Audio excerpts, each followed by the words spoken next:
মানুষের জীবনে স্বচ্ছতার একটা আলাদা গুরুত্ব আছে। যদি আপনি নিজেকে স্বচ্ছ রাখেন তাহলে আপনার নিজেরও ভালো লাগবে, সামনের ব্যক্তিরও ভালো লাগবে, একটা অন্যরকম প্রভাব পড়বে। কিন্তু একজন শ্রেষ্ঠ ব্যক্তি কিভাবে হয়ে ওঠা সম্ভব? যার মধ্যে গুণ আছে, শিক্ষা আছে, শুভ চেতনা আছে, যিনি সৎকর্ম করেন। কিভাবে হব সেই ব্যক্তি যার মধ্যে জ্ঞান আছে? শুধুমাত্র স্বচ্ছ থাকলে তো তা হওয়া সম্ভব নয়। প্রথমে আপনাকে বুঝতে হবে যে মানুষের মধ্যে 4টি মূল তত্ত্ব আছে। প্রথম হলো তার শরীর, যার দ্বারা উনি যে কোনো কর্ম করে থাকেন। দ্বিতীয় তত্ত্ব হলো তার মন, যার দ্বারা কোনো কর্ম করার জন্য সে নিজেকে প্রেরণা দিতে থাকে। তৃতীয় তত্ত্ব হলো বুদ্ধি, যে কর্ম আমরা করতে চাই, যে লক্ষ্যে আমরা পৌঁছতে চাই, সেটা আমরা কিভাবে কোন পথে করব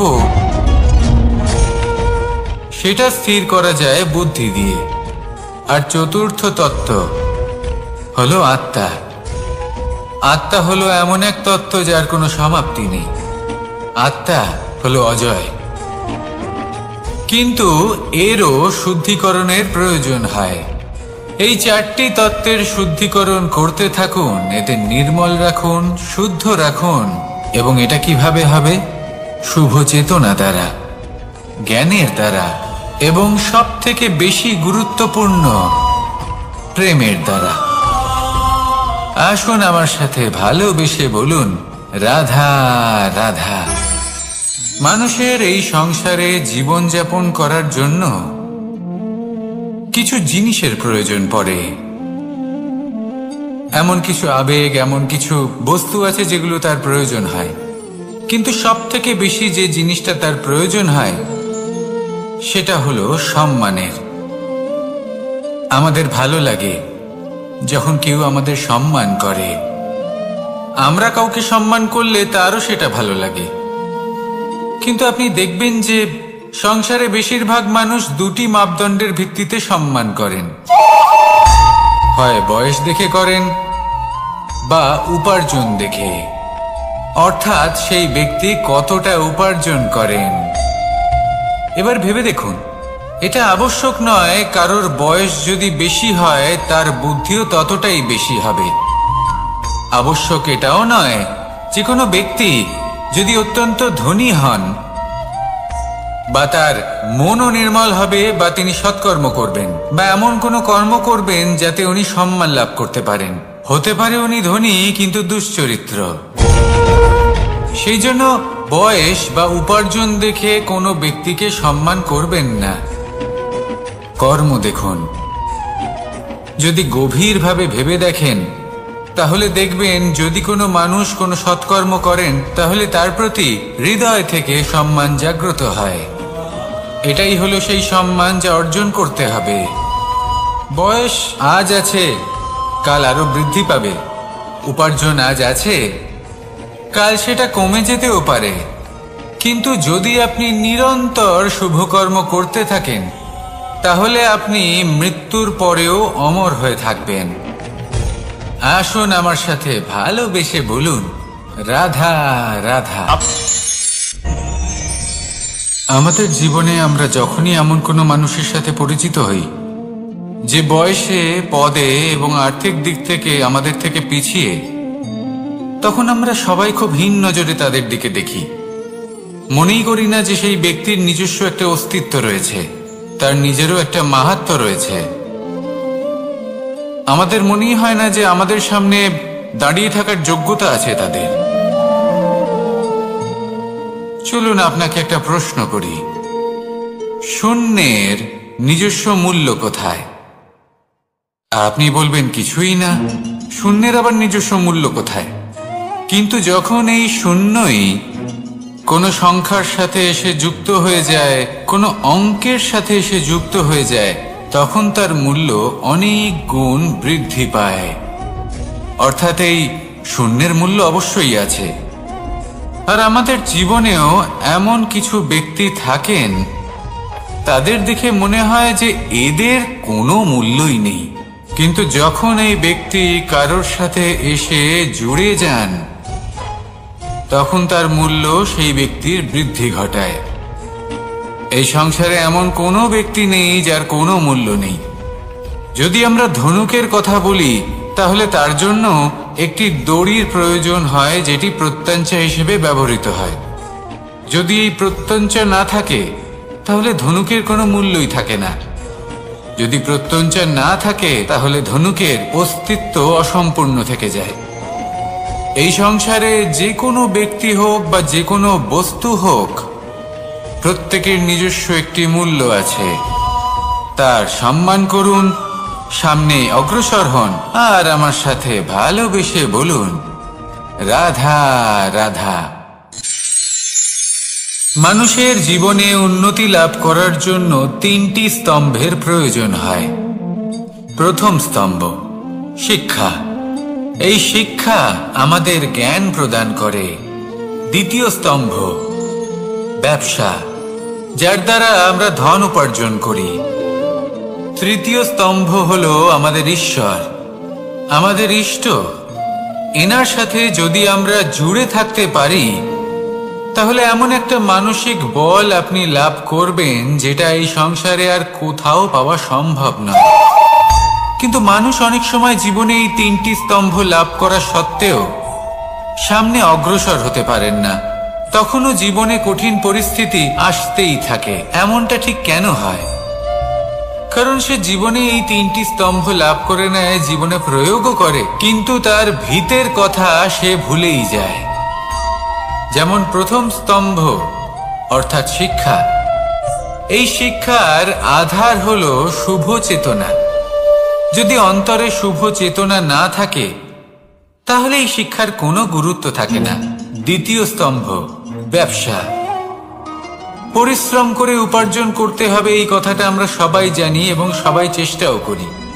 কিন্তু ব্যবসা করতে করতে আমরা এটা ভুলে যাই আমাদের ব্যবহার কেমন হয়ে পড়েছে। এই ব্যবহার যদি শুভ হয়, তাহলে আমাদের উপার্জন আস্তে আস্তে একটা স্থির জায়গায় এসে পৌঁছবে। এবং তৃতীয় স্তম্ভ আমাদের ভগবান। যদি ওনার শরণে আপনি যেতে চান, তাহলে তার পূর্বে নিজের মা বাবাকে সেবা করুন, তাদের যত্ন করুন, তাদেরকে ভালোবাসুন, কারণ ওনারাই হলেন এই সংসারে আপনার সবথেকে বড় ইষ্ট। তাহলে 3 স্তম্ভের সাথে সাথে তাদের আধারকেও নিজের জীবনে প্রাধান্য দিন। কোনো সমস্যা আসবে না, জীবনে একের পর এক উন্নতি করবেন এবং এই মন প্রসন্ন হয়ে বলবে, রাধা রাধা। সুখ, দুঃখ এবং শক্তি, এই 3 হলো এই সংসারের ত্রিদেবের মতো। আমাদের জীবনে যা কিছু ঘটছে, এই 3টির ভিত্তির উপরেই হচ্ছে। আসলে এই সংসারের একটা নিয়ম আছে। যখনই আপনি কিছু লাভ করেন, এই সংসার আপনার পরীক্ষা নেয়। এটা জানার জন্য আপনার পরীক্ষা নেয় যে আপনি যা কিছুই লাভ করেছেন, আপনি কি আদৌ সেটার যোগ্য কি না। ঠিক সেইভাবেই এই সুখ, দুঃখ এবং শক্তি আপনার পরীক্ষা নিয়ে থাকে। যখন সুখ আসে, তখন সে আপনার পরীক্ষা নেয় যে আপনার মধ্যে অহংবোধ জাগ্রত হয়নি তো। যদি অহংবোধ চলে আসে, তাহলে সুখ সেখানেই সঙ্গ ত্যাগ করে। দুঃখ আপনার ধৈর্যের পরীক্ষা নিতে থাকে। আর যদি আপনার মধ্যে ধৈর্য না থাকে, তাহলে এটা আপনাকে আরো বেশি দুঃখের গভীর অন্ধকারে ঠেলে দেবে। সেখানে শক্তি পরীক্ষা নেয় আপনার বিনম্রতার। যদি আপনি বিনম্র না হন, তাহলে হয় এই শক্তি আপনার সঙ্গ ত্যাগ করবে, নয় এই শক্তি বিনম্রতার অভাবে আপনার পতনের কারণ হতে পারে। এই সংসারে যে কোনো ব্যক্তি যিনি এই পরীক্ষায় উত্তীর্ণ হয়ে থাকেন, এই জীবনে তিনি সাফল্য লাভ করেন। আসুন আমার সাথে ভালোবেসে বলুন, রাধা রাধা। ভয়ের সাথে আমরা সবাই পরিচিত, কষ্টও আমরা সবাই পেয়েছি। কখনো কখনো আমরা অসুস্থ হয়ে পড়ি, আর এমন সময় হলে মাতার মমতা, কখনো বাবার স্নেহ, কখনো বন্ধুদের পাশে থাকার অনুভূতি আমাদের রোগ নিরাময়ে সাহায্য করে। কখনো যদি আমরা নিরাশ হয়ে পড়ি, তখন যদি আমাদের কোনো আপনজন আমাদের দুটো ভালো কথা বলে, তখন আমাদের মনোবল বেড়ে যায়।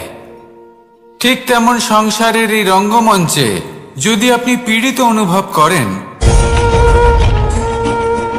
কিছু শুভ কথা আলোচনা করুন, কিছু স্তুতি গান করুন, কিছু মুহূর্তের জন্য হলেও নিজের ইষ্টদেবের কথা স্মরণ করুন আর প্রার্থনা করুন। সাহস বাড়বে, শক্তিও বৃদ্ধি পাবে এবং সামনে এগিয়ে চলার পথও দেখতে পাবেন। তখন এই মন প্রসন্ন হয়ে বলবে, রাধা রাধা। মানুষের জীবনে উন্নতি লাভ করার জন্য 3টি স্তম্ভের প্রয়োজন হয়। প্রথম স্তম্ভ শিক্ষা। এই শিক্ষা আমাদের জ্ঞান প্রদান করে। দ্বিতীয় স্তম্ভ ব্যবসা, যার দ্বারা আমরা ধন উপার্জন করি। তৃতীয় স্তম্ভ হলো আমাদের ঈশ্বর, আমাদের ইষ্ট। এনার সাথে যদি আমরা জুড়ে থাকতে পারি, তাহলে এমন একটা মানসিক বল আপনি লাভ করবেন যেটা এই সংসারে আর কোথাও পাওয়া সম্ভব নয়। কিন্তু মানুষ অনেক সময় জীবনে এই 3টি স্তম্ভ লাভ করা সত্ত্বেও সামনে অগ্রসর হতে পারেন না। তখনও জীবনে কঠিন পরিস্থিতি আসতেই থাকে। এমনটা ঠিক কেন হয়? কারণ সে জীবনে এই 3টি স্তম্ভ লাভ করে নেয়, জীবনে প্রয়োগও করে, কিন্তু তার ভিতের কথা সে ভুলেই যায়। যেমন প্রথম স্তম্ভ অর্থাৎ শিক্ষা। এই শিক্ষার আধার হলো শুভ চেতনা। যদি অন্তরে শুভ চেতনা না থাকে, তাহলে এই শিক্ষার কোনো গুরুত্ব থাকে না। দ্বিতীয় স্তম্ভ ব্যবসা। পরিশ্রম করে উপার্জন করতে হবে, এই কথাটা আমরা সবাই জানি এবং সবাই চেষ্টাও করি। কিন্তু ব্যবসা করতে করতে আমরা এটা ভুলে যাই আমাদের ব্যবহার কেমন হয়ে পড়েছে। এই ব্যবহার যদি শুভ হয়, তাহলে আমাদের উপার্জন আস্তে আস্তে একটা স্থির জায়গায় এসে পৌঁছবে। এবং তৃতীয় স্তম্ভ আমাদের ভগবান। যদি ওনার শরণে আপনি যেতে চান, তাহলে তার পূর্বে নিজের মা বাবাকে সেবা করুন, তাদের যত্ন করুন, তাদেরকে ভালোবাসুন, কারণ ওনারাই হলেন এই সংসারে আপনার সবথেকে বড় ইষ্ট। তাহলে 3 স্তম্ভের সাথে সাথে তাদের আধারকেও নিজের জীবনে প্রাধান্য দিন। কোনো সমস্যা আসবে না, জীবনে একের পর এক উন্নতি করবেন এবং এই মন প্রসন্ন হয়ে বলবে, রাধা রাধা। সুখ, দুঃখ এবং শক্তি, এই 3 হলো এই সংসারের ত্রিদেবের মতো। আমাদের জীবনে যা কিছু ঘটছে এই 3টির ভিত্তির উপরেই হচ্ছে। আসলে এই সংসারের একটা নিয়ম আছে। যখনই আপনি কিছু লাভ করেন, এই সংসার আপনার পরীক্ষা নেয়। এটা জানার জন্য আপনার পরীক্ষা নেয় যে আপনি যা কিছুই লাভ করেছেন, আপনি কি আদৌ সেটার যোগ্য কি না। ঠিক সেইভাবেই এই সুখ, দুঃখ এবং শক্তি আপনার পরীক্ষা নিয়ে থাকে। যখন সুখ আসে, তখন সে আপনার পরীক্ষা নেয় যে আপনার মধ্যে অহংবোধ জাগ্রত হয়নি তো। যদি অহংবোধ চলে আসে, তাহলে সুখ সেখানেই সঙ্গ ত্যাগ করে। দুঃখ আপনার ধৈর্যের পরীক্ষা নিতে থাকে, আর যদি আপনার মধ্যে ধৈর্য না থাকে, তাহলে এটা আপনাকে আরো বেশি দুঃখের গভীর অন্ধকারে ঠেলে দেবে। সেখানে শক্তি পরীক্ষা নেয় আপনার বিনম্রতার। যদি আপনি বিনম্র না হন, তাহলে হয় এই শক্তি আপনার সঙ্গ ত্যাগ করবে, নয় এই শক্তি বিনম্রতার অভাবে আপনার পতনের কারণ হতে পারে। এই সংসারে যে কোনো ব্যক্তি যিনি এই পরীক্ষায় উত্তীর্ণ হয়ে থাকেন, এই জীবনে তিনি সাফল্য লাভ করেন। আসুন আমার সাথে ভালোবেসে বলুন, রাধা রাধা। ভয়ের সাথে আমরা সবাই পরিচিত, কষ্টও আমরা সবাই পেয়েছি। কখনো কখনো আমরা অসুস্থ হয়ে পড়ি, আর এমন সময় হলে মাতার মমতা, কখনো বাবার স্নেহ, কখনো বন্ধুদের পাশে থাকার অনুভূতি আমাদের রোগ নিরাময়ে সাহায্য করে। কখনো যদি আমরা নিরাশ হয়ে পড়ি, তখন যদি আমাদের কোনো আপনজন আমাদের দুটো ভালো কথা বলে, তখন আমাদের মনোবল বেড়ে যায়। ঠিক তেমন সংসারের এই রঙ্গমঞ্চে যদি আপনি পীড়িত অনুভব করেন, কিছু শুভ কথা আলোচনা করুন, কিছু স্তুতি গান করুন, কিছু মুহূর্তের জন্য হলেও নিজের ইষ্টদেবের কথা স্মরণ করুন আর প্রার্থনা করুন। সাহস বাড়বে, শক্তিও বৃদ্ধি পাবে এবং সামনে এগিয়ে চলার পথও দেখতে পাবেন। তখন এই মন প্রসন্ন হয়ে বলবে, রাধা রাধা। এই সংসারে কখনো কোনো ব্যক্তিকে তার বাইরের পোশাক দেখে বিচার করার চেষ্টা করবেন না, এটা খুব বড় ভুল করবেন। যেমন আমরা জীবনে অনেক সময় এমন করি, ধরুন কোথাও একটা গাছ দেখলাম, খুব বিশাল আকারের একটা গাছ, যেটা মাটির থেকে অনেক উঁচুতে পৌঁছে গেছে, যার বিশাল শাখা আছে। সেগুলো দেখে আমরা ভাবি যে এই গাছে হয়তো কত সুস্বাদু ফল আছে। আমরা সেই গাছের পরিচর্যা করতে থাকি। আবার অন্যদিকে হলো একটি তৃণ, যেটা মাটি থেকে কিছুটা উঁচুতে পৌঁছেছে, কিন্তু সেই তৃণর নিচে, মাটির নিচে অত্যন্ত সুস্বাদু ফল বা সবজি জন্ম নেয়, যা আমাদের স্বাস্থ্যের পক্ষে অত্যন্ত উপকারী।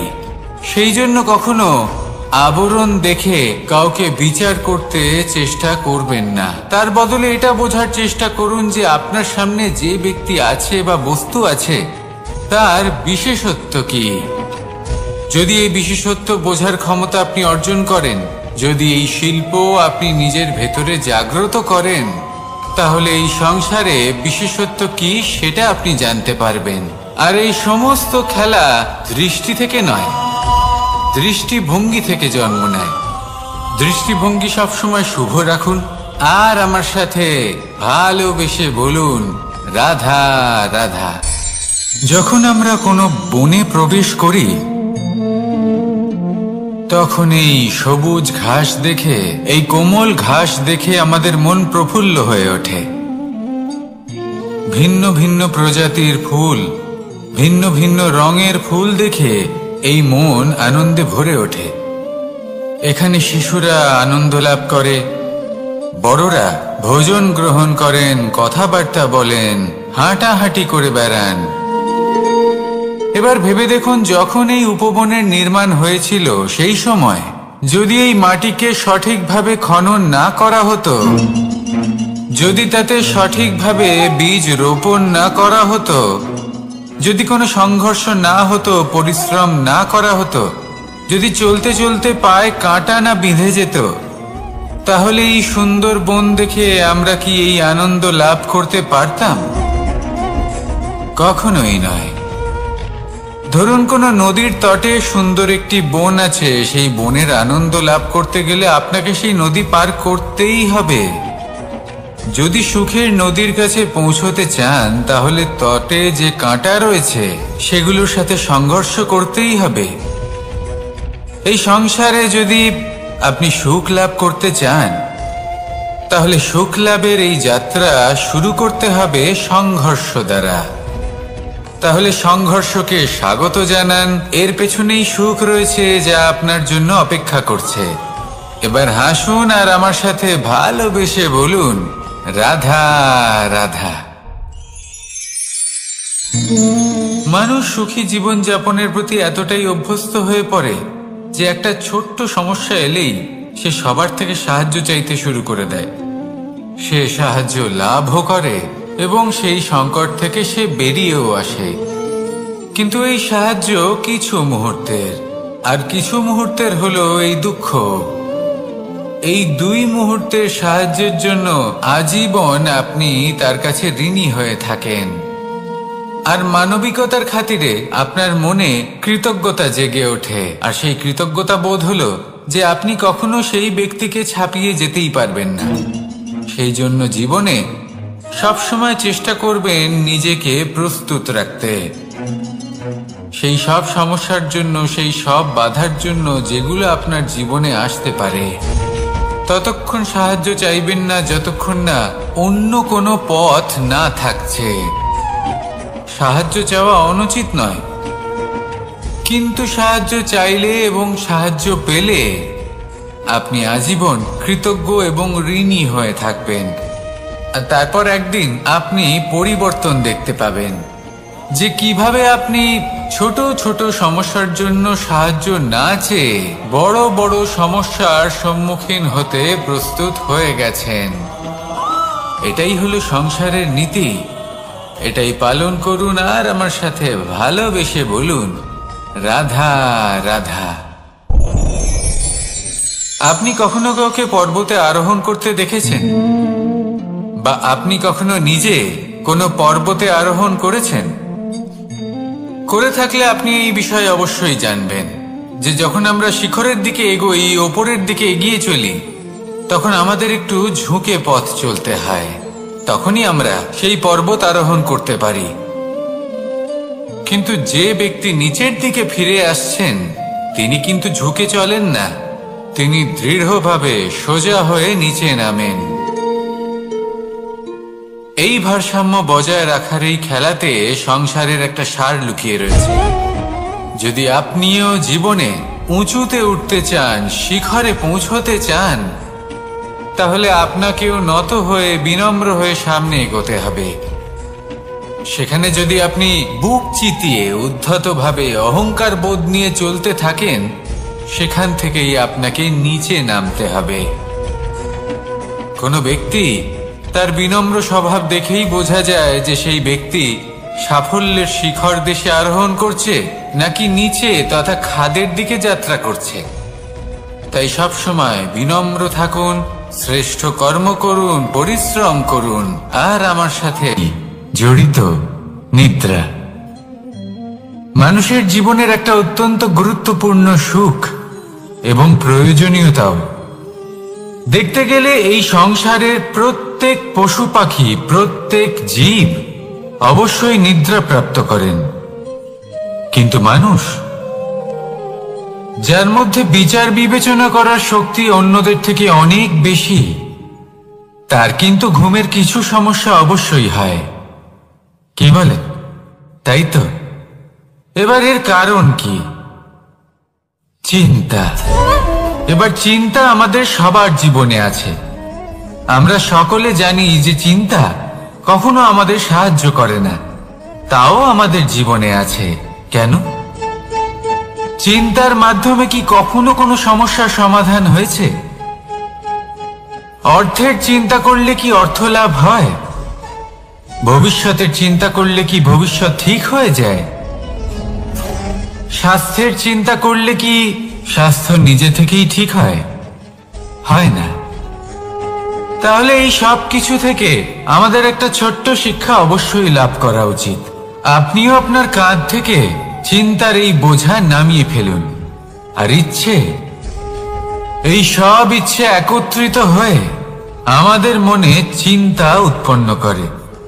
তাই এই চিন্তাগুলিকে ত্যাগ করুন। প্রকৃতির প্রেমের উপর বিশ্বাস রাখুন।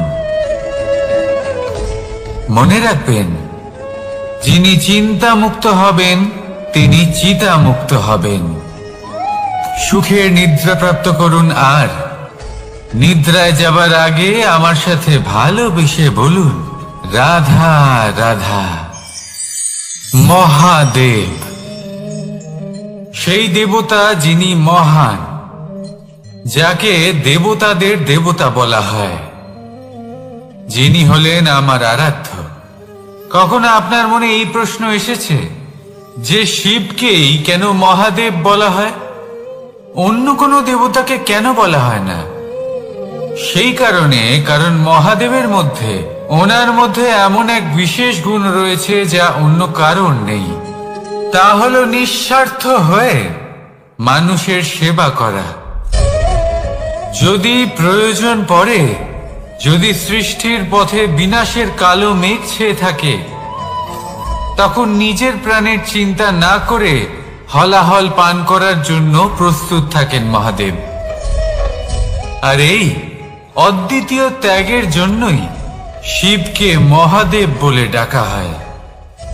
এবার যদি কোনো মানুষও নিঃস্বার্থ ভাবনার দ্বারা নিজেকে অর্পণ করে দেয় এই জগতের কল্যাণের জন্য, মানুষের সেবার জন্য, তাহলে তিনিও মহাপুরুষ, মহামানব হতে পারেন। যদি কেউ অভুক্ত থাকেন, তাহলে নিজের থালা থেকে অর্ধেক খাবার তাকে দিয়ে দিন। যদি কেউ অসুস্থ হন, তাহলে তাকে সেবা করার, চিকিৎসা করার চেষ্টা করুন। এই জীবন শুধু নিজের জন্য নয়, অন্যদের প্রতি, সমস্ত সংসারের প্রতি উৎসর্গ করুন। যদি এইসব মানুষ শিখে যান, তাহলে তিনি মহাদেবের পথে অগ্রসর হতে পারেন। যদি মানুষ নিঃস্বার্থ ভাবনার দ্বারা এই সংসারের সেবা করতে শিখে যান, তাহলে তিনি নিশ্চিত রূপে মহামানব অবশ্যই হতে পারবেন। আসুন আমার সাথে ভালোবেসে বলুন, রাধা রাধা। স্বর্ণ, হীরে, মুক্ত, মানিক, এই সব কিছুকে আগে পাথর বলা হতো। তাহলে এমন কি হলো যে এদের রত্ন বলা হয়? আর রত্ন তা বাস্তবে আসলে কি? এটা হলো সেই পাথর যাকে আগে আগুনের তাপ সহ্য করতে হয়েছে, পরখ করা হয়েছে, যাচাই করা হয়েছে, এদের কাটার চেষ্টা করা হয়েছে, কিন্তু তারা কখনোই নষ্ট হয়নি, বরং তারা আরো উদ্ভাসিত হয়েছে, আরো উজ্জ্বল হয়েছে, এই সংসারে আরো প্রকাশ ছড়িয়ে দিয়েছে। সেই জন্য এরা হলো এত অমূল্য, সেই জন্য এরা হলো বহুমূল্য, সেই জন্য এদের রত্ন বলা হয়। এবার মানুষের কাছেও এই নির্বাচনের অধিকার রয়েছে যে আমরা শুধু পাথর হয়ে থাকব নাকি রত্ন হয়ে থাকব। কিভাবে? আমাদের জীবনেও অনেক সমস্যা রয়েছে, বাধা আছে, বিপত্তি আছে। আমরা সেই বাধার তাপে উত্তপ্ত হই, এই সমস্যা আমাদের কাটার চেষ্টা করে। অনেক মানুষ বিভিন্ন পরিস্থিতি আমাদের ভাঙার চেষ্টা করে, কিন্তু আমাদের নষ্ট হলে চলবে না। যেভাবে এই রত্ন সমস্যার সম্মুখীন হয়ে পাথর থেকে রত্ন হয়েছে, সেইভাবেই আমাদেরও আমাদের সমস্যার সম্মুখীন হয়ে রত্ন হয়ে উঠতে হবে। এই সংসারে প্রকাশের স্রোত হয়ে উঠতে হবে। তাহলে এটাই করুন আর আমার সাথে ভালোবেসে বলুন, রাধা রাধা। সংসারে সব থেকে বড় শক্তি আসলে কি? কেউ বলবেন শারীরিক শক্তি, কেউ বলবেন অস্ত্রের শক্তি, কেউ বলবেন জ্ঞানের শক্তি। ঠিক আছে, কিন্তু যদি আমি বলি সংসারের সব থেকে বড় শক্তি হলো শক্তি কোনো এক তথ্যের, আগে হ্যাঁ, তথ্য। এই তথ্য নিজেই কিন্তু খুব শক্তিশালী, অত্যন্ত শক্তিশালী অস্ত্র হলো এই তথ্য। আর সত্যি বলতে, অনুচিত তথ্যের থেকে অনেক বেশি ঘাতক হলো অসম্পূর্ণ তথ্য। যেরকম আজ শাম্ব রুক্মির সাথে করেছে, ওকে অসম্পূর্ণ তথ্য দিয়েছে, তার ফলে বিনাশ হলো। যদি এইভাবেই আপনার কাছেও কোনো অসম্পূর্ণ তথ্য আসে, আর যদি আপনি তা পরখ না করে দেখেন, যাচাই না করে দেখেন, আর নিজের কর্ম করেন, তাহলে উত্থানের বদলে আপনি পতনের সম্মুখীন হবেন। বিকাশের বদলে আপনার বিনাশ হয়ে যাবে। মনে রাখবেন একটা অত্যন্ত গুরুত্বপূর্ণ কথা, সঠিক তথ্য পাওয়া সঠিক তথ্য দেওয়ার থেকে অনেক বেশি গুরুত্বপূর্ণ। আশা করি এই কথা আপনি বুঝেছেন। জীবনে যখনই কোনো তথ্য আপনি পাবেন, সেই বিষয়ে ভেবে দেখুন, পরখ করে দেখুন, যাচাই করুন, তারপর নিজের কর্ম করুন। আর আমার সাথে ভালোবেসে বলুন, রাধা রাধা। ধর্ম এবং প্রেম, এই দুই হলো একই মুদ্রার দুই পিঠ।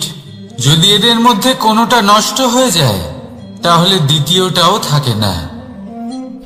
কখনো ভেবেছেন এমন কেন হয়? তার জন্য আগে আপনাকে বুঝতে হবে যে ধর্ম আসলে কি। ধর্ম সেটাই যা এই সংসারের প্রত্যেক মানুষকে একে অপরের সাথে সুখ এবং শান্তিতে থাকতে প্রেরণা যোগায়। এই প্রেরণার আধার হলো প্রেম। প্রেম সেটাই যা আপনার মধ্যে অন্য কারোর প্রতি করুণাবোধ জাগিয়ে তোলে, সম্মান জাগিয়ে তোলে। এবার যদি প্রেম চলে যায়, তাহলে সবার আগে বিনাশ হবে সম্মান আর করুণাবোধের।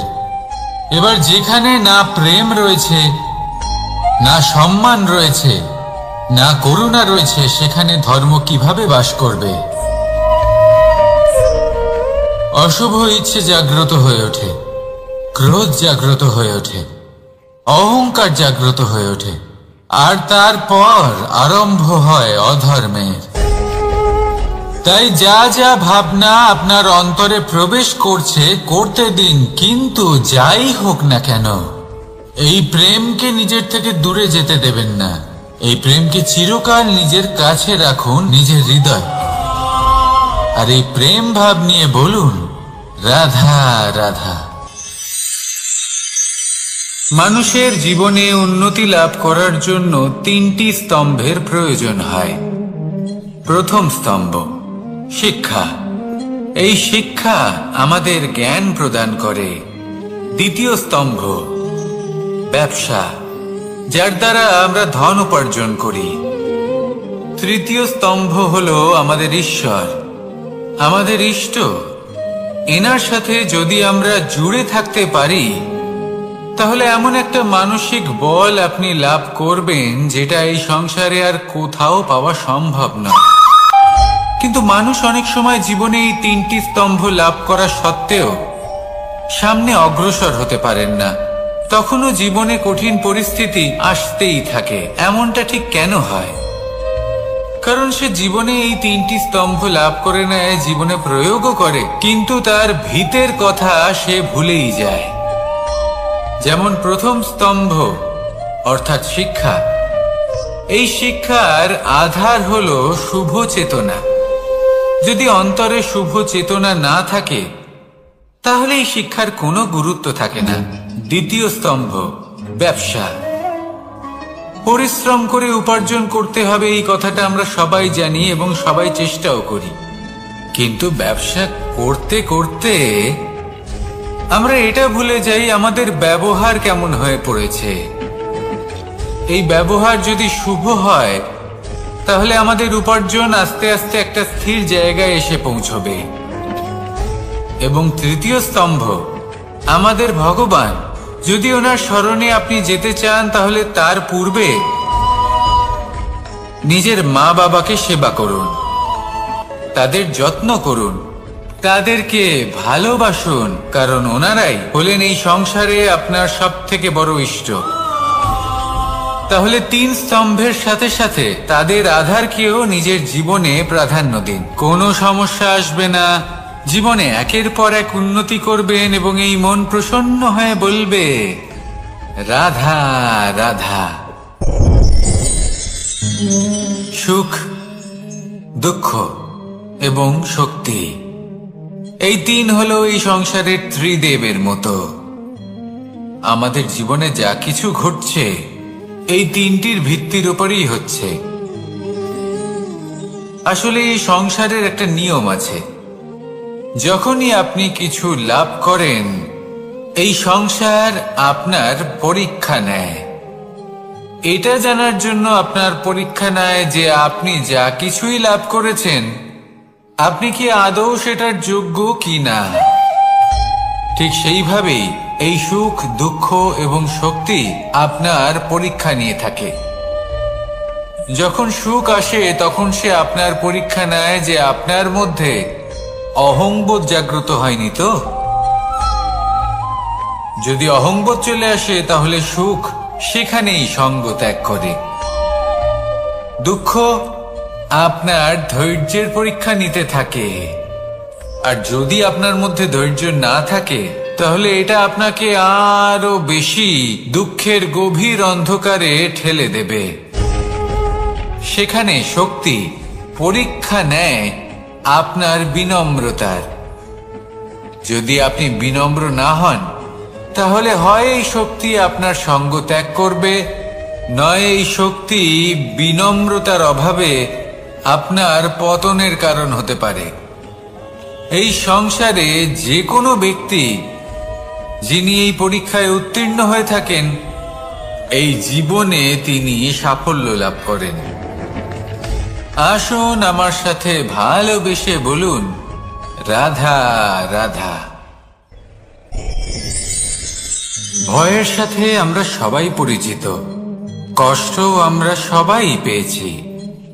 কখনো কখনো আমরা অসুস্থ হয়ে পড়ি, আর এমন সময় হলে মাতার মমতা, কখনো বাবার স্নেহ, কখনো বন্ধুদের পাশে থাকার অনুভূতি আমাদের রোগ নিরাময়ে সাহায্য করে। কখনো যদি আমরা নিরাশ হয়ে পড়ি, তখন যদি আমাদের কোনো আপনজন আমাদের দুটো ভালো কথা বলে, তখন আমাদের মনোবল বেড়ে যায়। ঠিক তেমন সংসারের এই রঙ্গমঞ্চে যদি আপনি পীড়িত অনুভব করেন, কিছু শুভ কথা আলোচনা করুন, কিছু স্তুতি গান করুন, কিছু মুহূর্তের জন্য হলেও নিজের ইষ্টদেবের কথা স্মরণ করুন আর প্রার্থনা করুন। সাহস বাড়বে, শক্তিও বৃদ্ধি পাবে এবং সামনে এগিয়ে চলার পথও দেখতে পাবেন। তখন এই মন প্রসন্ন হয়ে বলবে, রাধা রাধা। এই সংসারে কখনো কোনো ব্যক্তিকে তার বাইরের পোশাক দেখে বিচার করার চেষ্টা করবেন না, এটা খুব বড় ভুল করবেন। যেমন আমরা জীবনে অনেক সময় এমন করি, ধরুন কোথাও একটা গাছ দেখলাম, খুব বিশাল আকারের একটা গাছ, যেটা মাটির থেকে অনেক উঁচুতে পৌঁছে গেছে, যার বিশাল শাখা আছে। সেগুলো দেখে আমরা ভাবি যে এই গাছে হয়তো কত সুস্বাদু ফল আছে। আমরা সেই গাছের পরিচর্যা করতে থাকি। আবার অন্যদিকে হলো একটি তৃণ, যেটা মাটি থেকে কিছুটা উঁচুতে পৌঁছেছে, কিন্তু সেই তৃণর নিচে, মাটির নিচে অত্যন্ত সুস্বাদু ফল বা সবজি জন্ম নেয়, যা আমাদের স্বাস্থ্যের পক্ষে অত্যন্ত উপকারী। সেই জন্য কখনো আবরণ দেখে কাউকে বিচার করতে চেষ্টা করবেন না। তার বদলে এটা বোঝার চেষ্টা করুন যে আপনার সামনে যে ব্যক্তি আছে বা বস্তু আছে, তার বিশেষত্ব কি। যদি এই বিশেষত্ব বোঝার ক্ষমতা আপনি অর্জন করেন, যদি এই শিল্প আপনি নিজের ভেতরে জাগ্রত করেন, তাহলে এই সংসারে বিশেষত্ব কি সেটা আপনি জানতে পারবেন। আর এই সমস্ত খেলা দৃষ্টি থেকে নয়, দৃষ্টিভঙ্গি থেকে জন্ম নেয়। দৃষ্টিভঙ্গি সবসময় শুভ রাখুন, আর আমার সাথে ভালোবেসে বলুন, রাধা রাধা। যখন আমরা কোনো বনে প্রবেশ করি, তখন এই সবুজ ঘাস দেখে, এই কোমল ঘাস দেখে আমাদের মন প্রফুল্ল হয়ে ওঠে। ভিন্ন ভিন্ন প্রজাতির ফুল, ভিন্ন ভিন্ন রঙের ফুল দেখে এই মন আনন্দে ভরে ওঠে। এখানে শিশুরা আনন্দ লাভ করে, বড়রা ভোজন গ্রহণ করেন, কথাবার্তা বলেন, হাঁটাহাঁটি করে বেড়ান। এবার ভেবে দেখুন, যখন এই উপবনের নির্মাণ হয়েছিল, সেই সময় যদি এই মাটিকে সঠিকভাবে খনন না করা হতো, যদি তাতে সঠিকভাবে বীজ রোপণ না করা হতো, যদি কোনো সংঘর্ষ না হতো, পরিশ্রম না করা হতো, যদি চলতে চলতে পায়ে কাঁটা না বিঁধে যেত, তাহলে এই সুন্দর বন দেখে আমরা কি এই আনন্দ লাভ করতে পারতাম? কখনোই নয়। ধরুন কোনো নদীর তটে সুন্দর একটি বন আছে, সেই বনের আনন্দ লাভ করতে গেলে আপনাকে সেই নদী পার করতেই হবে। যদি সুখের নদীর কাছে পৌঁছতে চান তাহলে তটে যে কাঁটা রয়েছে সেগুলোর সাথে সংঘর্ষ করতেই হবে। এই সংসারে যদি আপনি সুখ লাভ করতে চান তাহলে সুখ লাভের এই যাত্রা শুরু করতে হবে সংঘর্ষ দ্বারা। তাহলে সংঘর্ষকে স্বাগত জানান, এর পেছনেই সুখ রয়েছে যা আপনার জন্য অপেক্ষা করছে।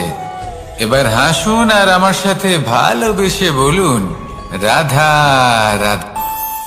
আমাদের মনে যখন কোনো প্রশ্ন ওঠে, কোনো দ্বন্দ্ব জাগে, তখন আমরা যাই আমাদের গুরুর কাছে, আমাদের আরাধ্যের কাছে গিয়ে জিজ্ঞেস করি।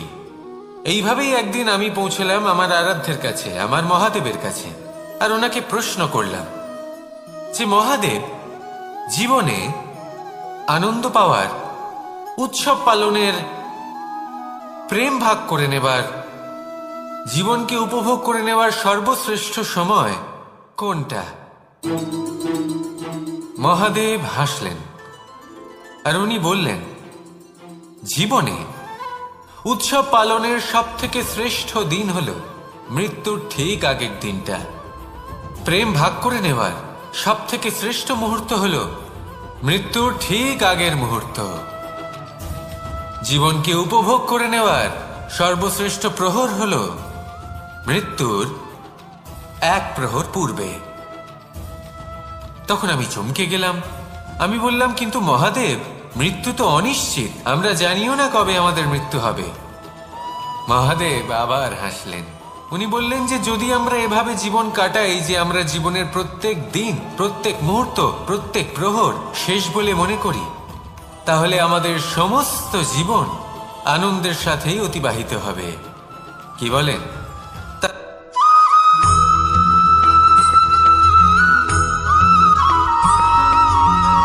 এই সংসারে কোনো বস্তু হোক বা ব্যক্তি হোক, তার একার গুরুত্ব কিন্তু খুব বেশি নয়। একটা উদাহরণ হিসেবে বৃষ্টির ফোঁটাকে ভেবে দেখুন।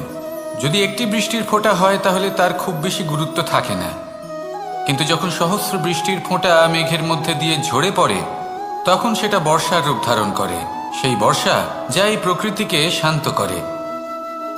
সেইভাবেই পাথরের ছোট টুকরো, তার খুব বেশি গুরুত্ব থাকে না, কিন্তু যখন অসংখ্য পাথরের টুকরো একত্রিত হয় তখন তা পর্বতের আকার ধারণ করে। সেইভাবেই কিছু মানুষ যখন একত্রিত হন তখন তৈরি হয় পরিবার, কিছু পরিবার যখন একত্রিত হয় তখন তৈরি হয় সমাজ, যখন অনেক সংখ্যক সমাজ একত্রিত হয় তখন তৈরি হয় রাজ্য। এবার এই রাজ্যের সব থেকে গুরুত্বপূর্ণ ব্যক্তি হতে পারেন রাজা, কিন্তু তাও সেই রাজা একা কিছু করতে পারেন না। যুদ্ধ লড়ার সময় তারও নিজের সৈন্যদলকে প্রয়োজন পড়ে। কিন্তু এই সংসারে এমন একজন ব্যক্তি আছেন যিনি একাই সব কাজ করতে থাকেন, এবং সেই ব্যক্তি হলেন মা।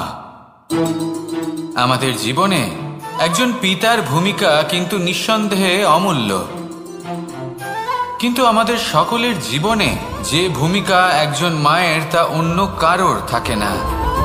একজন মা একাই সন্তানকে বড় করতে পারেন, সংস্কারী করে তুলতে পারেন, তার জন্য পরিশ্রম করেন। আর এত কিছু কাজ করার পরেও তার কাজের জন্য তিনি প্রশংসা অবশ্য পান না। উল্টে যদি সেই সন্তান অনুচিত পথে চালিত হয়, অনুচিত কর্ম করে, তখন সেই মাকেই অপবাদের পাত্র হয়ে উঠতে হয়। আমাদের জীবনে মায়ের যোগদান কতটা সেটা বুঝুন। আপনাকে বড় করে তোলার জন্য উনি কতটা পরিশ্রম করেছেন সেটা বুঝুন। আজ থেকে, এখন থেকে, এই মুহূর্ত থেকে মাকে সম্মান করতে শিখুন। যখন সময় পাবেন, যখন সুযোগ হবে, তখন তার প্রশংসা করুন, ওনারও ভালো লাগবে। আর মায়ের এই মমতার জন্য, তার এই ভূমিকার জন্য আসুন সবাই মিলে আমরা তাকে প্রণাম করি, আর সকলে মিলে ভালোবেসে বলি, রাধা রাধা।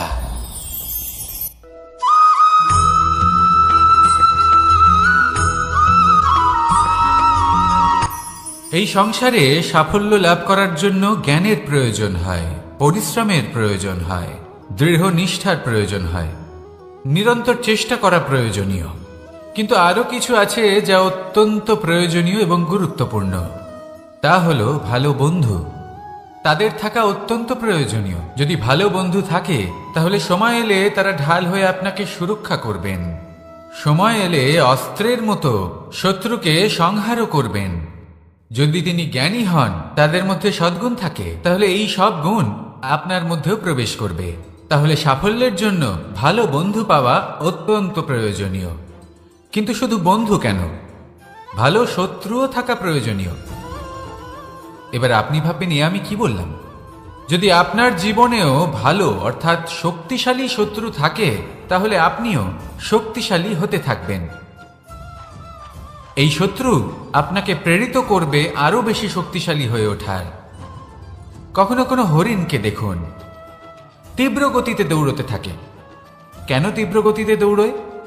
এই কারণে নয় যে কোথাও তার জন্য মধুর ঘাস অপেক্ষা করে রয়েছে, না। সে এই কারণে তীব্র গতিতে দৌড়য় কারণ সেটা না করলে তার পেছনে একটি সিংহ আছে যে ওকে নিজের ভোজন করে ফেলবে। তাই জীবনে বিপদ, সংকট এই সব কিছুও হলো অত্যন্ত গুরুত্বপূর্ণ। তার সম্মুখীন হতে শিখুন আর আমার সাথে ভালোবেসে বলুন, রাধা রাধা।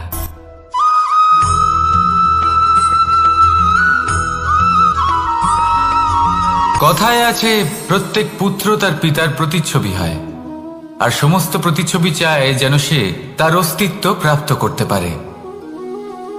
পুত্র চায় সে যেন তার পিতার মতো হয়, বা কখনো কখনো তার থেকেও শ্রেষ্ঠ হয়। সেটা কোনো অনুচিত ব্যাপার নয়। অনুচিত তখন হয় যখন পুত্র নিজের পিতার মতো হবার স্বপ্ন পূরণ করতে গিয়ে বা তার থেকেও শ্রেষ্ঠ হওয়ার স্বপ্ন পূরণে অনুচিত পথের আশ্রয় নেয়। কারণ তারপরে সে তার পিতার গুণগুলি আত্মসাৎ করতে চায় না। সে শুধুই এটা চায় যে সংসারের চোখে যেন আমি শ্রেষ্ঠ প্রমাণিত হই। এটা অনুচিত। সংসারে এমন অনেক মানুষ আছেন যারা এই কারণে শ্রেষ্ঠ হওয়ার চেষ্টা করেন যাতে তার পরিবারের তার পিতার সম্মান বৃদ্ধি পায়। এমনও মানুষ থাকেন, আর এটাই হলো পার্থক্য উদ্দেশ্যের। মনে রাখবেন, যদি আপনার উদ্দেশ্য শুভ হয় তাহলে পথও শুভ হবে, যদি আপনার উদ্দেশ্য অশুভ হয় তাহলে পথও অশুভ হবে। তাহলে নিজের পিতার মতো হবার চেষ্টা অবশ্যই করুন, তার থেকেও শ্রেষ্ঠ হওয়ার চেষ্টা অবশ্যই করুন, কিন্তু মনে রাখবেন আপনার সংকল্প আর আপনার উদ্দেশ্য এই দুই শুভ হওয়া উচিত। তাহলে আসুন আর আমার সাথে ভালোবেসে বলুন, রাধা রাধা।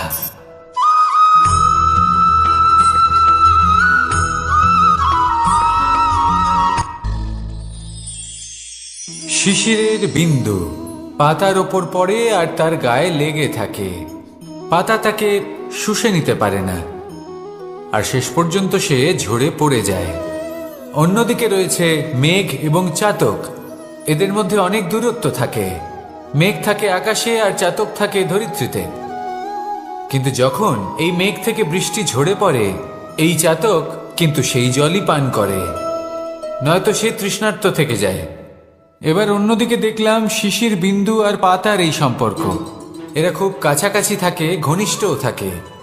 অন্যদিকে রয়েছে মেঘ এবং চাতকের সম্পর্ক, যাদের মধ্যে অনেক দূরত্ব থাকা সত্ত্বেও তারা খুব ঘনিষ্ঠ, তাই না? এই সারমর্ম খুব সরল। এই নৈকট্য, এই দূরত্ব, তা আপনার সম্পর্কে প্রভাব কিছুতেই ফেলতে পারে না। এই নৈকট্য, এই দূরত্ব, এইসব হলো শুধুমাত্র মনের ব্যাপার। কখনো আপনি অনুভব করেছেন আপনি কারোর থেকে অনেক অনেক দূরে আছেন, অনেক দূরে আছেন, তাও সেই ব্যক্তির প্রতি আপনি টান অনুভব করেন।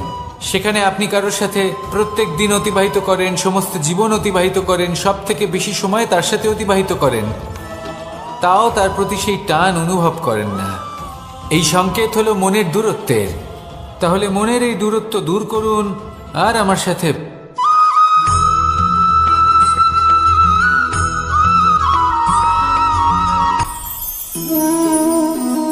শক্তি এক অত্যন্ত বিচিত্র বস্তু, বা বলতে পারেন অনুভূতি। পিতা সবসময় চান যেন তিনি তার শক্তি পুত্রকে। আসুন আপনাকে সহজে বোঝাই।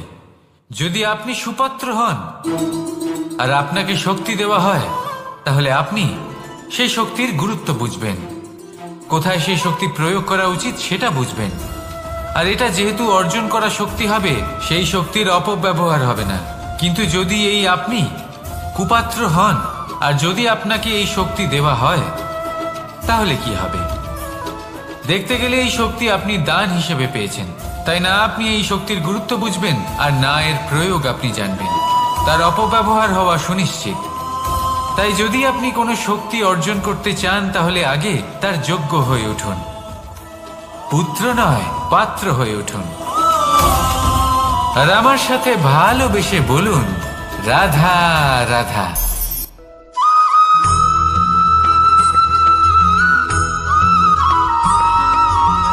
ভালো, শুধু ওনাদের কঠোর ব্যবহার দেখলে আমরা একটু ভয় পেয়ে যাই।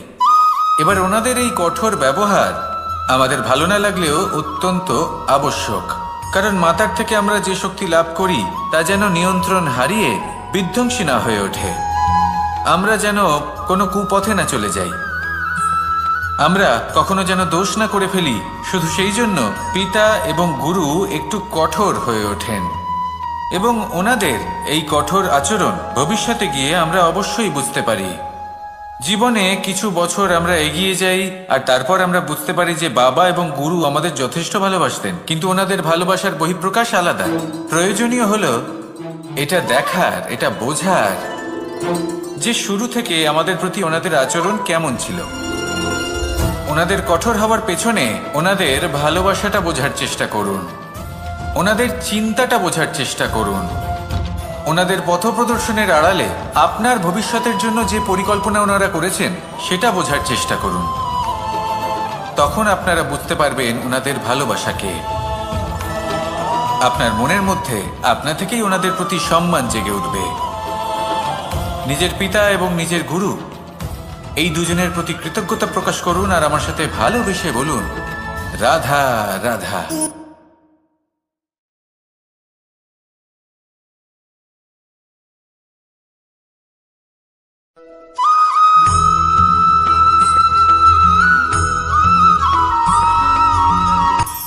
কখনো কোনো বাগানের কোনো বৃক্ষকে দেখেছেন যেখানে সুগন্ধি ফুল থাকে, রসালো ফল থাকে? তখন মন প্রফুল্ল হয়ে ওঠে, মন থেকে সেই বৃক্ষের প্রতি ভালোবাসা জন্মায়।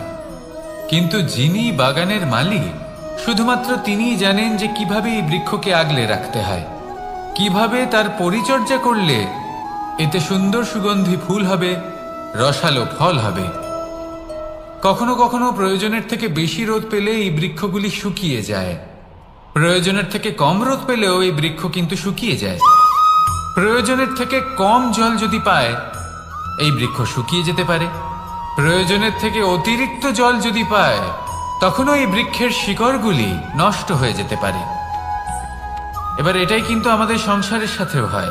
আমাদের সংসারের সকল প্রতিভাশালী ব্যক্তি, যেমন লেখক, বিচারক, প্রবক্তা, যোদ্ধা, এদের সবার ক্ষেত্রে এই কথাটাই প্রযোজ্য।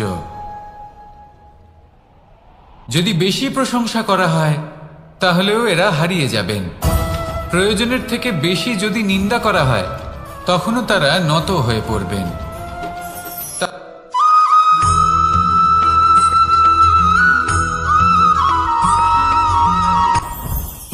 জীবনে কিছু শেখা অত্যন্ত গুরুত্বপূর্ণ। এবার কি কি শিখতে হবে, সেই সব শেখানোর জন্য অনেক শিক্ষক রয়েছেন, কিন্তু কি শিখবেন না আর কি করবেন না, এটা আমাদের নিজের অভিজ্ঞতা দিয়ে শিখতে হয়। কিন্তু তার মানে এটা নয় যে যদি আপনাকে শিখতে হয় যে আগুনের তাপ কতটা, আপনাকে আগুনের মধ্যে হাত দিতে হবে। না, অন্য কারোর অভিজ্ঞতা দ্বারাও শিখতে পারেন। প্রশ্ন শুধুমাত্র একটাই যে আপনি কি শিখতে চান নাকি চান না। যদি আপনি এটাই ভাবেন যে আমি শুধুই নিজের অভিজ্ঞতা দ্বারাই শিখতে চাই, তাহলে জীবনকাল ছোট মনে হবে, অনেক কিছুই শিখতে পারবেন না। তাই নিজের সাথে সাথে বড়দের অভিজ্ঞতার দ্বারাও শেখা শুরু করে দিন।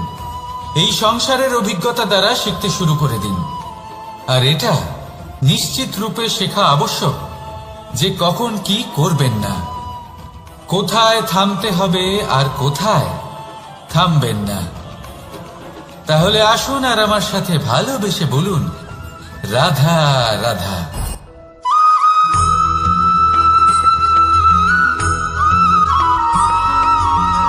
এই সংসারে সবথেকে বেশি কোমল বস্তু হলো রেশম। এই রেশম এতটাই কোমল হয় যে এর পুরো একটা থান শুধুমাত্র একটা হাতে ধরা সম্ভব। কখনো ভেবে দেখেছেন এই রেশম কিভাবে হয়? একটি কীট তার লালার দ্বারা উৎপন্ন হয়। এই কীট সেই রেশমকে পাক দিতে থাকে, পাক দিতেই থাকে আর আস্তে আস্তে তার মধ্যেই জড়িয়ে পড়ে।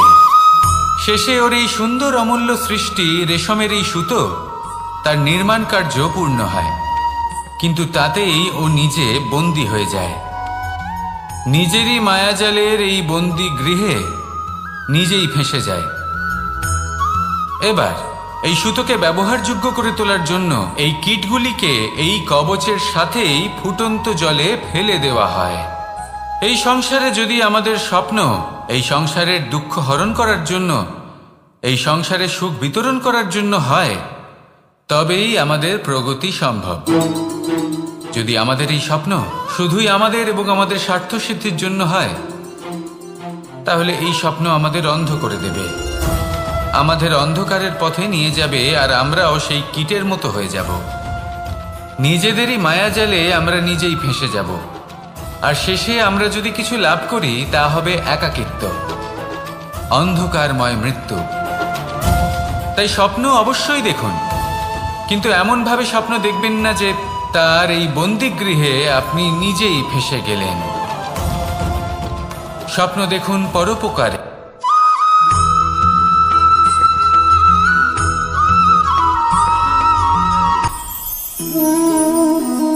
শক্তি এক অত্যন্ত বিচিত্র বস্তু, বা বলতে পারেন অনুভূতি।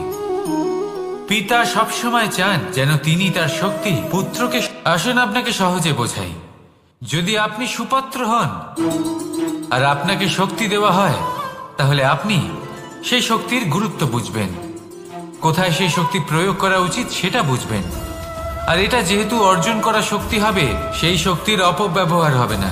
কিন্তু যদি এই আপনি কুপাত্র হন আর যদি আপনাকে এই শক্তি দেওয়া হয়, তাহলে কি হবে?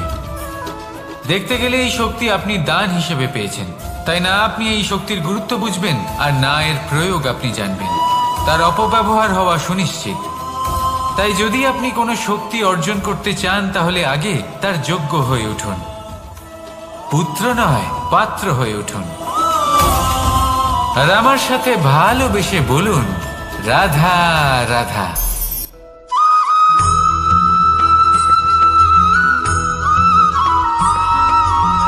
এই সংসারে প্রত্যেক মানুষ এটাই চান যে তিনি যেন ধনবান হন, আর্থিক অবস্থা তার ভালো থাকে, ওনার বাড়িতে লক্ষ্মীর আগমন হয়। কিন্তু সেটা হবে কি করে, সেটাই হলো প্রশ্ন। কেউ বলেন যে যদি পরিশ্রম করো তাহলে ধন অর্জন সম্ভব, কেউ বলেন যে যদি বিদ্যা লাভ হয় তবেই ধন অর্জন সম্ভব, কেউ বলেন যে যদি বলশালী হও তবেই সম্পন্ন থাকবে।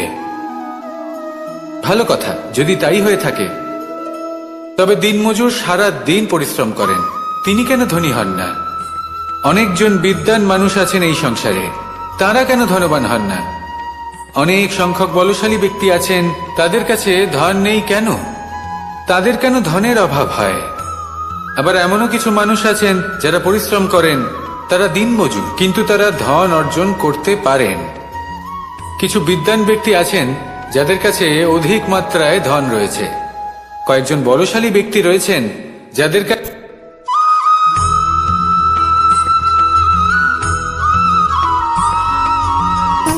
সুখ, দুঃখ এবং শক্তি, এই তিন হলো এই সংসারের ত্রিদেবের মতো।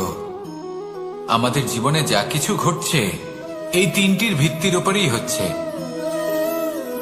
আসলে এই সংসারের একটা নিয়ম আছে, যখনই আপনি কিছু লাভ করেন এই সংসার আপনার পরীক্ষা নেয়। এটা জানার জন্য আপনার পরীক্ষা নেয় যে আপনি যা কিছুই লাভ করেছেন আপনি কি আদৌ সেটার যোগ্য কিনা। ঠিক সেইভাবেই এই সুখ, দুঃখ এবং শক্তি আপনার পরীক্ষা নিয়ে থাকে। যখন সুখ আসে তখন সে আপনার পরীক্ষা নেয় যে আপনার মধ্যে অহংবোধ জাগ্রত হয়নি তো। যদি অহংবোধ চলে আসে তাহলে সুখ সেখানেই সঙ্গ ত্যাগ করে। দুঃখ আপনার ধৈর্যের পরীক্ষা নিতে থাকে, আর যদি আপনার মধ্যে ধৈর্য না থাকে তাহলে এটা আপনাকে আরো বেশি দুঃখের গভীর অন্ধকারে ঠেলে দেবে। সেখানে শক্তি পরীক্ষা নেয় আপনার বিনম্রতার। যদি আপনি বিনম্র না হন তাহলে হয় এই শক্তি আপনার সঙ্গ ত্যাগ করবে, নয় এই শক্তি বিনম্রতার অভাবে আপনার পতনের কারণ হতে পারে। এই সংসারে যে কোনো ব্যক্তি যিনি এই পরীক্ষায় উত্তীর্ণ হয়ে থাকেন এই জীবনে তিনি সাফল্য লাভ করেন। আসুন আমার সাথে ভালোবেসে বলুন, রাধা রাধা।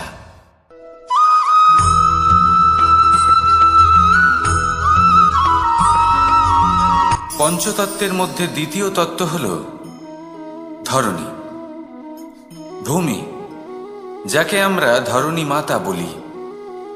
এই ধরণী ধৈর্য ধারণ করে, আর এর ওপরেই আমাদের সমগ্র সংসার নির্ভরশীল। কারণ এই ভূমি সহ্য ক্ষমতা রাখে, এর সহ্য ক্ষমতা হল অপরিসীম। সন্তান যতই আঘাত প্রদান করুক না কেন প্রেম পূর্বক সহ্য করে, আর তার বদলে অমূল্য রত্ন প্রদান করে।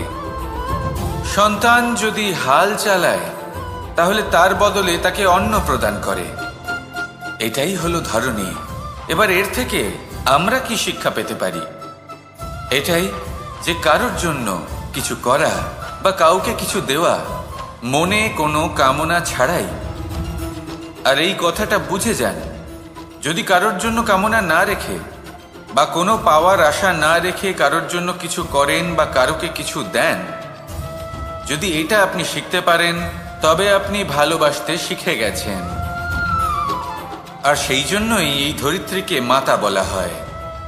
কারণ মাতা শুধু উনি নন যিনি গর্ভে সন্তানকে ধারণ করেন, মাতা তো উনিও যিনি জীবন বাঁচতে শেখান, যিনি জীবন বাঁচার উদাহরণ প্রদান করেন।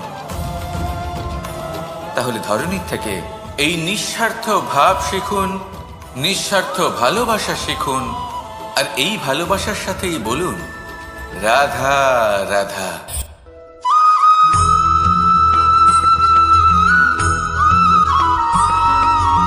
মানুষ জন্মগ্রহণ করে, তার সাথে ভয়েরও জন্ম হয়। ছোটবেলা থেকেই আমাদের মনে কোনো না কোনো প্রকারের ভয় থেকেই যায়। কেউ এই বিষয়ে ভয় পায় যে তার কোনো বস্তু তার থেকে দূরে চলে যাবে, কেউ এই বিষয়ে ভয় পায় যে আমি নিজেকে হারিয়ে ফেলব, কেউ এই ভেবে ভয় পায় যে আমার প্রিয়জনেরা তারা যেন আমার থেকে দূরে না চলে যায়, কেউ এই ভেবে ভয় পায় যে আমরা যেন পথ না হারিয়ে ফেলি, আদি ইত্যাদি। কিন্তু সত্যি কথা বলতে ভেবে দেখুন এই ভয় বাস্তবে কি? শুধুই একটা মনস্থিতি, আর কিছুই নয়। যা কিছু আপনি জীবনে পেয়েছেন তা একদিন আপনাকে হারাতে হবে। এই জীবন হলো আপনারই, কিন্তু তাও একদিন সমাপ্ত হবে। তাই ভয় পেয়ে কি লাভ? এই ভয় শুধু আপনাকে জীবন যাপন করা থেকে বাধা দিচ্ছে, আর কিচ্ছু নয়। পথ হারিয়ে ফেললেই বুঝতে পারবেন যে নতুন পথ কিভাবে বানাতে হয়। কিছু মানুষকে জীবন থেকে হারালে তবেই আপনি বুঝবেন যে আপনার আপনজনকে। এই ভয়ের কারণে ভীত হয়ে থাকবেন না। এই তারা নক্ষত্র অন্ধকারের অভাবে গুরুত্ব হারায়। শিবকেও মহাদেব হওয়ার জন্য বিষ পান করতে হয়েছিল। প্রত্যেক পরিস্থিতি, প্রত্যেক সাফল্য আপনার পরীক্ষা নেবে, তাতে উত্তীর্ণ হওয়া হলো আপনার কর্ম। যখনই আপনি ভয় পাবেন বা সংকটের সম্মুখীন হবেন তখন সাহসের সাথে তার সম্মুখীন হন। মনে রাখবেন, যে সম্মুখীন হতে জানে সাফল্য তার সাথে সবসময় থাকে। আসুন আর আমার সাথে ভালোবেসে বলুন, রাধা রাধা।